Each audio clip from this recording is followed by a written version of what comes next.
चलिए dear students, वापस से आते हैं। 2 दिन का आपको टाइम दिया केमिस्ट्री के लिए। सॉल्यूशन वाला चैप्टर आप कर रहे होंगे। एक लेक्चर और अभी अपलोड कर दिया है, उसको भी नोट कर लीजिएगा। और ये सारे फेयर कॉपी में नोट रखें तो ताकि इस टाइम का यूटिलाइजेशन हो सके। मीनवाइल चलते हैं। अपन बात कर रहे थे कोलम्ब्स लॉ की, K(Q1 Q2 upon R square. उसके कुछ एग्जाम्पल्स भी किए थे कि जब 2 पॉइंट चार्ज पड़े हो तो उनके बीच में फोर्स लग रहा था K(Q1 Q2 upon R square. कुछ ऑसिलेशन SHM के क्वेश्चन किए थे, कुछ डोरी और स्ट्रिंग्स वाले थ्रेड वाले भी क्वेश्चन किए थे, कुछ इक्विलिब्रियम्स की बात की थी। आगे और देखते हैं। लेट अस कंसीडर इस टाइप का एक क्वेश्चन हमसे पूछ ले कि इस टाइप की एक रॉड है जिसकी लेंथ दे रखी है L, इस पर Q चार्ज डिस्ट्रीब्यूटेड है इक्वली समरूप, और इसके इस कॉर्नर से D डिस्टेंस पे एक और चार्ज पड़ा है स्मॉल q। तो इस स्मॉल q पर फोर्स आपको कैलकुलेट करना है उस रॉड की वजह से। एक रॉड है L लेंथ की जिस पर Q चार्ज डिस्ट्रीब्यूट है यूनिफॉर्मली। इसके एक कॉर्नर से D डिस्टेंस पे एक स्मॉल q पॉइंट चार्ज पड़ा है। इस चार्ज पे आपको इसकी वजह से, रॉड की वजह से कैलकुलेशन करना है। अब ये भी अगर पॉइंट चार्ज होता तो दोनों को K(Q1 Q2 upon distance square लिख देते। पर प्रॉब्लम ये है कि अब ये रिजिड बॉडी आ गया। अब देखेंगे कि इस चार्ज की इससे डिस्टेंस फाइनाइट नहीं है, अलग अलग डिस्टेंसेस जा रही है। देख रहे हैं ना? तो ये अगर अलग अलग डिस्टेंसेस जा रही हैं तो इसका मतलब यहां पे ये डिस्टेंस वेरी कर रहा है। याद कीजिए फिजिक्स में क्या करते थे, जहां भी कोई वेरिएबल वाली चीज आती थी वहां किसका हेल्प लेते थे? इंटीग्रेशन का हेल्प लेते थे।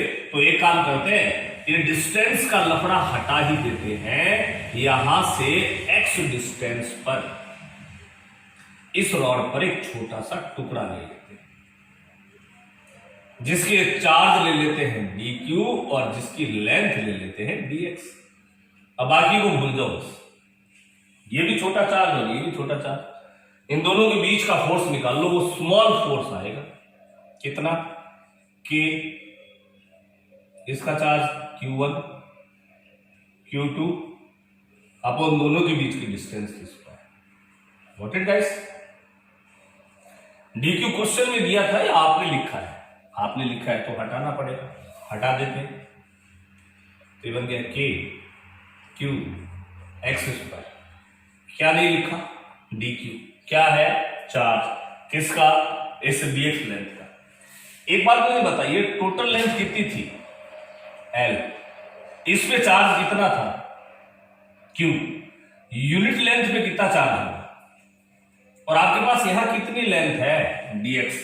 तो dx लेंथ पे चार्ज जो होगा वो Q/L इंटू dx हो जाएगा, और यही dq है क्योंकि dq ही तो था dx लेंथ का चार्ज। तो ये बन जाएगा Q/L इंटू dx। तो टोटल फोर्स जो बनेगा आपका वो बनेगा K Q upon L dx upon x square. क्या कंप्लीट फोर्स आ गया? क्या नहीं, स्मॉल आया है क्या? हाँ। क्या कैलकुलेट करना है? कंप्लीट के लिए क्या करना पड़ेगा? इंटीग्रेशन। कहां से कहां तक? लिमिट ले लेते हैं। आप ही बताइए कि इस एलिमेंट को इस रॉड पे पूरी तरह से मूव करा दे। अगर इस एलिमेंट को इस रॉड के दोनों एंड्स पे मूव कराएंगे, अगर यहां लाएंगे तो ये डिस्टेंस हो जाएगी x, और इसको अगर यहां ले जाएंगे तो ये डिस्टेंस हो जाएगी ये, सॉरी यहां लाएंगे, इस किनारे पे लेके आएंगे तो डिस्टेंस होगी d ये, और अगर इसको इस किनारे पे ले जाएंगे तो ये कंप्लीट डिस्टेंस हो जाएगी d प्लस l। क्या ये इंटीग्रेशन ध्यान में आ गया? लिमिट ऐसे लेते हैं कि जो एलिमेंट आपने कंसीडर किया है उसको जिस बॉडी पे कंसीडर किया है उस बॉडी के एक्सट्रीम पॉइंट पे मूव करा देंगे। जब इसको यहां पे लाएंगे तो ये डिस्टेंस मानी जाएगी d, और जब इसी को यहां लेके आएंगे तो ये डिस्टेंस बन जाएगी d प्लस एल। तो d से d प्लस एल तक का इंटीग्रेशन होगा तो फोर्स आ जाएगा 1/x² का डिफरेंशिएशन होता है, इंटीग्रेशन होता है -1/x। लिमिट लगेगी d से d प्लस, तो बन जाएगा, ये माइनस है इसलिए पहले अपर की जगह लोअर रख देता हूं ताकि माइनस माइनस प्लस हो जाएगा। तो पहले लोअर लिमिट रख दी फिर अपर लिख दी, तो ये बन गया भैया राजा फोर्स के क्यू अपॉन एल तो था ही था, इसका एलसीएम आएगा डी और डी प्लस है, तो ये कैंसिल होके यहाँ आएगा डी प्लस है, ये कैंसिल होके यहाँ आएगा डी, तो डी से डी कैंसिल हो जाएगा, ये एल से एल कैंसिल हो जाएगा, तो फाइनली फोर्स रहेगा के क्यू वन अपॉन ये एल तो कैंसिल हो जाएगा, तो D into D plus L, इतना फोर्स वर्क करेगा। इस टाइप से अगर कोई रिजिड बॉडी आ जाए, दोनों पॉइंट चार्ज आ जाए तो के क्यू1 क्यू2 अपॉन आर स्क्वायर कोई बड़ा इश्यू नहीं है, और इस टाइप से अगर रिजिड बॉडी आ जाए तो फिर उस पर एलिमेंट कंसीडर करके ऐसे क्वेश्चन आप करेंगे। क्या ये बात आपको समझ में आ गई क्या? चलिए आगे चलते हैं।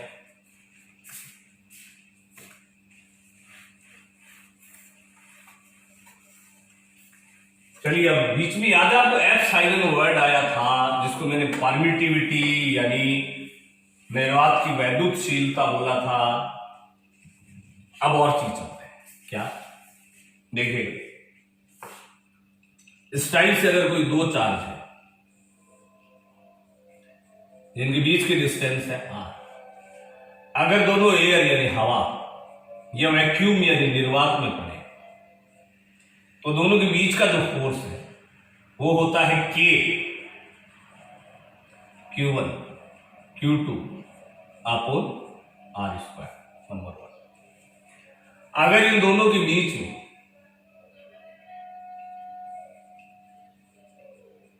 मैं वायु यानी हवा या निर्वात के अलावा कोई और मीडियम रख दूं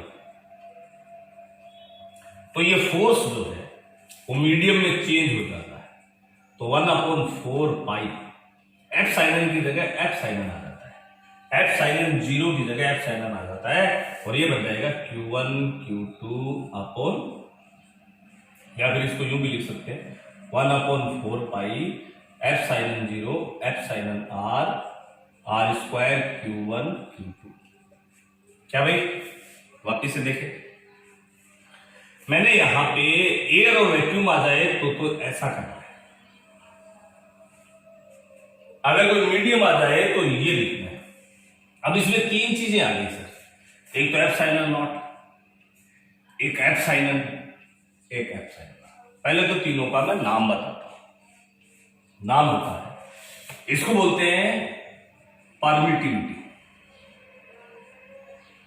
परमिटिविटी, इसको भी परमिटिविटी, इसको भी परमिटिविटी। आप बोलेंगे कि मास्टर क्या कर रहा है, सारों को परमिटिविटी बोलेंगे तो डिफरेंस कैसे बने। इसको बोलते हैं permittivity of free space of vacuum, एक ही बात है। इसको बोलते हैं एब्सोल्यूट,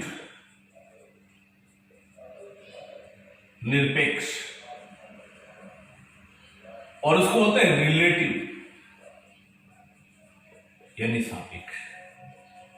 वापिस से देखें, एफ साइन नॉट है परमिटिविटी ऑफ वैक्यूम, इसकी वैल्यू भी आपको पता होती है 8.85 × 10⁻², बताया था, newton metre square upon coulomb square, coulomb square upon newton metre square, के 1/4 पाई साइन। इसको बोलते हैं निरपेक्ष वैद्युतशीलता, एब्सोल्यूट परमिटिविटी, और एफ साइन आर को बोलते हैं रिलेटिव परमिटिविटी। ये जो एफ साइन है ये इन दोनों के इक्वल होता है। देखो मैंने इसकी जगह ये लिखा है, तो एफ साइन नॉट जो है वो इन दोनों का रेशियो होता है, ये दोनों ही परमिटिविटी है, इसलिए एफ साइन नॉट जो है वो डायमेंशन लेस और यूनिट लेस होगा। क्या ये बात समझ में आ गई? बोलो। चलिए, एप्सिलॉन आर जो है इसको डाइलेक्ट्रिक कांस्टेंट भी बोलते हैं, सर्किट का, मीडियम का डाइलेक्ट्रिक कांस्टेंट यानी पैरावैद्युतांक। क्या बोलते हैं भाई? डाइलेक्ट्रिक कांस्टेंट या पैरावैद्युतांक। ये जो है परमिटिविटी ऑफ फ्री स्पेस, इसकी वैल्यू फिक्स थी 8.8 × 10⁻⁻12। ये जो परावैद्युतांक है ये होता है जैसे एयर के लिए 1 हो जाता है, एयर और वैक्यूम के लिए। एयर का थोड़ा सा 1 पॉइंट समथिंग होता है, बराबर ही होता है एयर और वैक्यूम का। जैसे ये जो है ग्लास है, इसका भी 5 के आसपास होता है। वाटर है, डिस्टिल वाटर है, उसका 80 के आसपास होता है। ये कौन? एप्सिलॉन आर की बात कर रहा हूं, एप्सिलॉन आर, परावैद्युतांक, डाइलेक्ट्रिक कांस्टेंट। तो अब एक चीज गौर से देखो कि अगर मैं मीडियम वैक्यूम वाले फोर्स और मीडियम वाले फोर्स का अगर मैं डिवाइड कर दूं तो ये तो कैंसिल आउट हो जाएंगे, ये बचेंगे, इसमें से भी ये कैंसिल आउट हो जाएगा। तो इन दोनों का डिवाइड करूंगा तो क्या बचेगा? ये 1/4πε पूरा कैंसिल हो जाएगा, Q1 Q2 भी कैंसिल हो जाएगा, R² भी कैंसिल हो जाएगा।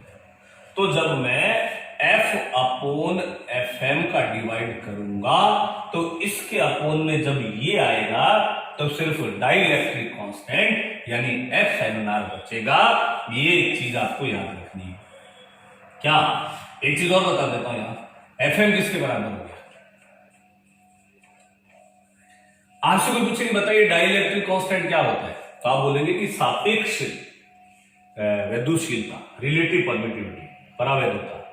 तो बोले कि मतलब बताओ, तो आप बोलोगे कि कोई से भी दो चार्ज हैं, उनको एयर में रख के फोर्स कैलकुलेट कर लो और उनको उस मीडियम में रख के फोर्स कैलकुलेट कर लो, दोनों फोर्सेस का जो रेशियो होगा वो उस मीडियम का डाइलेक्ट्रिक कांस्टेंट या परावैद्युतांक हो जाएगा।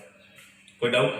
इससे एक चीज और भी पता चल गई कि मीडियम में फोर्स जो है वो एयर वाले और वैक्यूम वाले फोर्स से वीक हो जाता है, क्योंकि डाइलेक्ट्रिक कांस्टेंट का डिवाइड होता है। डाइलेक्ट्रिक कांस्टेंट का जब 1 का 5 का 81 का डिवाइड होगा तो ऑटोमेटिकली Fm की वैल्यू जो है वो F से कम आएगी, 1/2 हो जाएगी। इसका मतलब ये भी पता चल गया कि दो चार्जेस के बीच में मैक्सिमम जो फोर्स है वो एयर और वैक्यूम में लगता है। जैसे कोई मीडियम आ जाता है तो वो फोर्स वीक हो जाता है।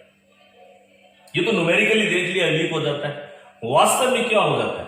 वास्तव में इसलिए हो जाता है कि जब चार्जेस के बीच में आप मीडियम कोई रखते हैं, कोई मीडियम आ जाता है तो उस मीडियम में पोलराइजेशन हो जाता है, ध्रुवण हो जाता है, यानी प्लस माइनस अलग अलग हो जाते हैं। तो एक इंड्यूस्ड इलेक्ट्रिक फील्ड आ जाता है जो ओरिजिनल इलेक्ट्रिक फील्ड का अपोज करेगा। ये कैपेसिटर में और पढ़ेंगे।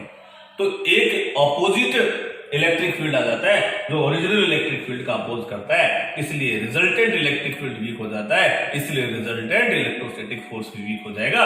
यानी दो चार्जेस के बीच में जैसे आपने मीडियम रख दिया तो फोर्स जो है वो डिवाइड हो जाएगा उसके डाइलेक्ट्रिक कांस्टेंट से, यानी फोर्स है वो कम हो जाएगा।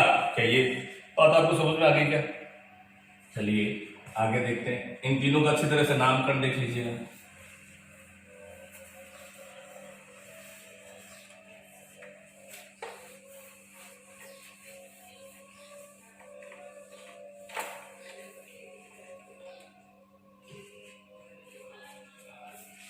चलिए, मेरे से बोल रहा है कि ये दो चार्जेस हैं, इनके बीच में डिस्टेंस है r और ये एयर और वैक्यूम है, ये फोर्स है F1। ये दो चार्जेस हैं,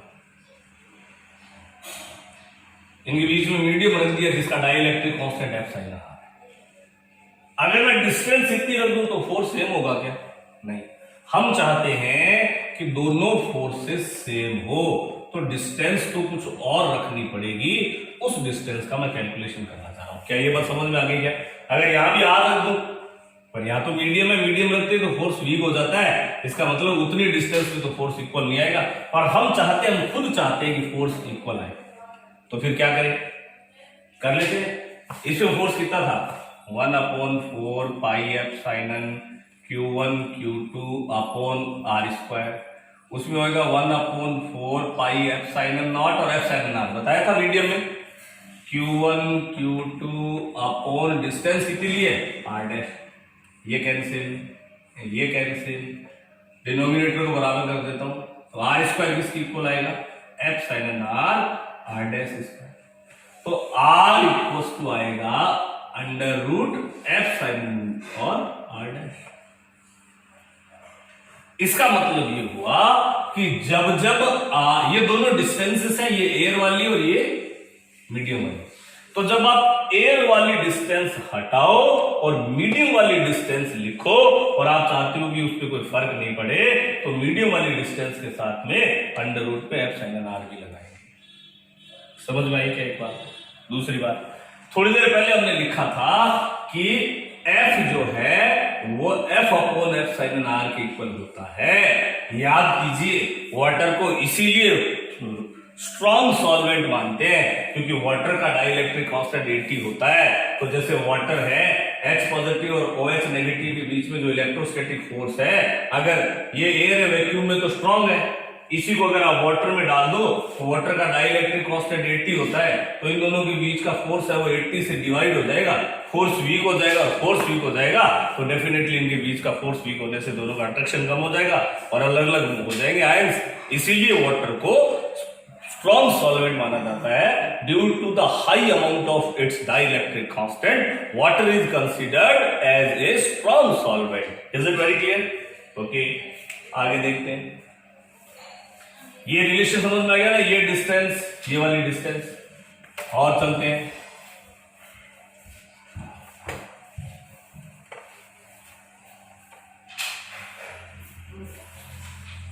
आपसे पूछे कि ये है, ये Q1 है, ये एयर है, फोर्स बताओ, तो आप बता दोगे। ये लो Q1 Q2 अपॉन,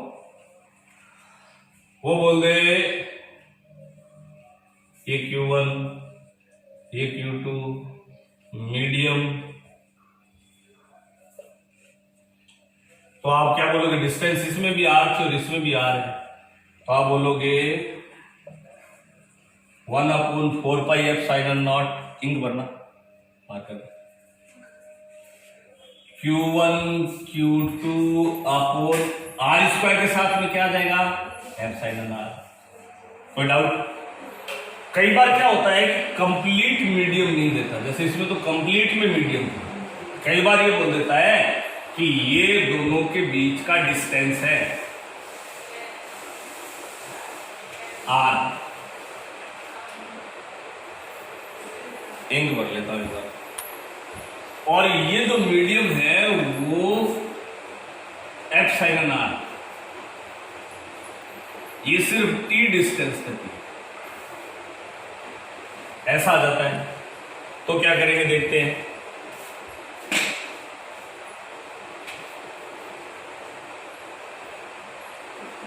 उस कंडीशन में वही करेंगे जो अभी बताया था मैंने, क्या भाई? फोर्स जो है वो 1/4 pi F sine N Q1 Q2, पूरी डिस्टेंस कितनी है आर, में से मीडियम कितने तक है, हटा दो उसको, तो क्या पूरा आ गया क्या? नहीं, कितना है आर माइनस टी, कौन सा ये जगह आ गई। अब ये जगह भी लिख दो। अभी मैंने बताया था कि ये कौन सी जगह है, विद डाइलेक्ट्रिक या विदाउट डाइलेक्ट्रिक, तो विद डाइलेक्ट्रिक की जब भी लिखोगे तो उसके साथ अंडर रूट डाइलेक्ट्रिक कांस्टेंट लगा देंगे। इस टाइप से ये क्वेश्चन करेंगे। अगर एयर आ जाए तो ये, फुल्ली मीडियम आ जाए तो ये एक्स्ट्रा आ जाएगा, और अगर पार्शियली मीडियम आ जाए तो ये आ जाए। क्या ये बात समझ आ गई है?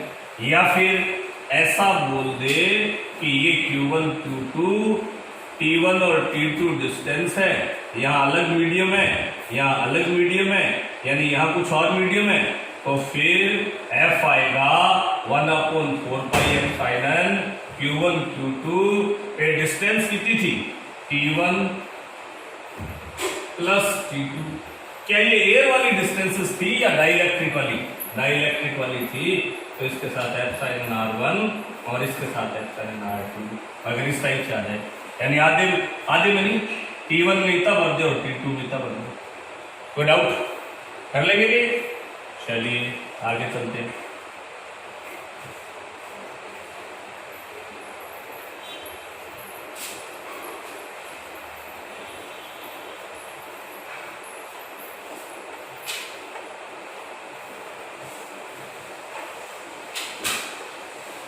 प्यार से पूछे कि बताइए कि एयर में फोर्स जो है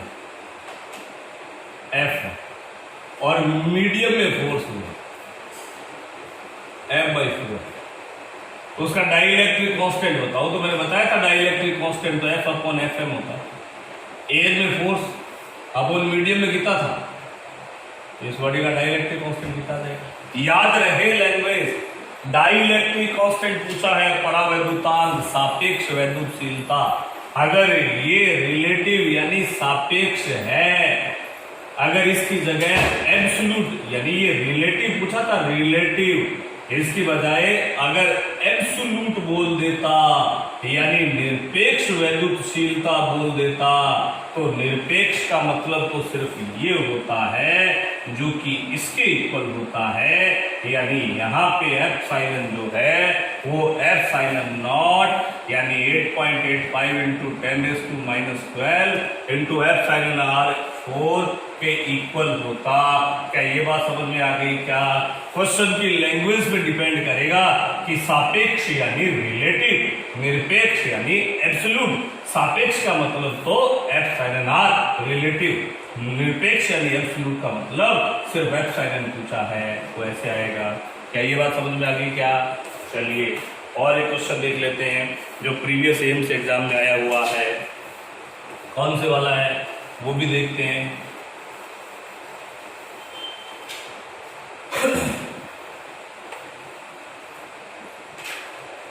उसने ये बोला है, याद करो ऐसा क्वेश्चन बना था एम्स में आया हुआ कि एक रिजिड थ्रेड है, ये चार्जेस थे Q1 Q2, इनके बीच का डिस्टेंस जो था वो R मान लिया था। इक्विलिब्रियम में इन्होंने हॉरिजॉन्टल से थीटा एंगल बनाया है। ये जो बॉल्स हैं ये जिस मटेरियल की बनी है उस मटेरियल की डेंसिटी दे रखी है, तो 16 दे देता हूं, 16 उसकी डेंसिटी। और फिर बोल रहा है कि इस होल apparatus को लिक्विड में लेंगे, कहा लेंगे और लिक्विड में लेंगे और लिक्विड का डेंसिटी वो 8 है, लिक्विड की डेंसिटी 8 है। और इस टाइप से ले गए कि ये जो एंगल है हॉरिजॉन्टल वाला एंगल है, थीटा जो है वो रिमेन्स सेम। तो आपको लिक्विड का डाइलेक्ट्रिक कांस्टेंट कैलकुलेट करना, ये क्वेश्चन था। वापिस से मैं रिपीट कर रहा हूं, वो बोलेगा कि two balls of the charges are suspended from a rigid support. The density of the material of the balls is 60. In equilibrium, the balls are making an angle of theta with vertical. If the whole apparatus is drawn in liquid of density 8 and such that the angles remain same with vertical, ये तो Q1 Q2 था, ये angle same है, उस condition में आपको liquid का dielectric constant बताना, ये आपका क्वेश्चन कर लेते हैं। चलिए पहले तो यही लगा देते हैं, याद करो mg, याद करो फोर्स, याद करो टेंशन, याद करो थीटा, याद करो t cos theta, t sin theta. कुछ याद आया क्या? तो क्या बन गया था? t sin थीटा ने किसको बैलेंस किया था? f को। t cos थीटा ने mg को। tan थीटा जो है वो f अपॉन mg की इक्वल आया था। क्या चलते हैं अब बीच में लिक्विड आ गया, लिक्विड तो फोर्स F लगेगा या Fm लगेगा? यहां वही टेंशन, वही थीटा, वही T cos थीटा, वही T sin थीटा, वही वेट W डैश कर दिया। तो यहां मैं देखूंगा कि T sin थीटा जो है वो किसको बैलेंस करेगा? Fm की। जब मीडियम बदल गया था इसलिए F नहीं रहा, Fm बन गया। T cos थीटा, अब लिक्विड डाल दिया तो वेट भी बदल गया, डिवाइड किया तो tan theta Fm upon W dash. दोनों के लेफ्ट हैंड इक्वल है तो राइट हैंड भी इक्वल कर देता हूं। F अपॉन W जो है वो किसकी इक्वल होगा? इसको इधर ले आता हूं, F upon Fm, W upon W dash. याद करो थोड़ी देर पहले बताया था F अपॉन Fm क्या होता है। पन्ने पलट के देखिए, लेक्चर को पीछे ले जाके देखिए, F अपॉन Fm ही डाइलेक्ट्रिक कांस्टेंट होता था। मैंने बताया था कि दोनों का रेशियो ही डाइलेक्ट्रिक कांस्टेंट होता है। तो ये हो जाएगा W अपॉन W डैश। अब ये W डैश क्या है? लिक्विड में वेट। तो याद करो थोड़ा सा यहाँ पे आपको फ्लूइड भी ध्यान में रखना पड़ेगा।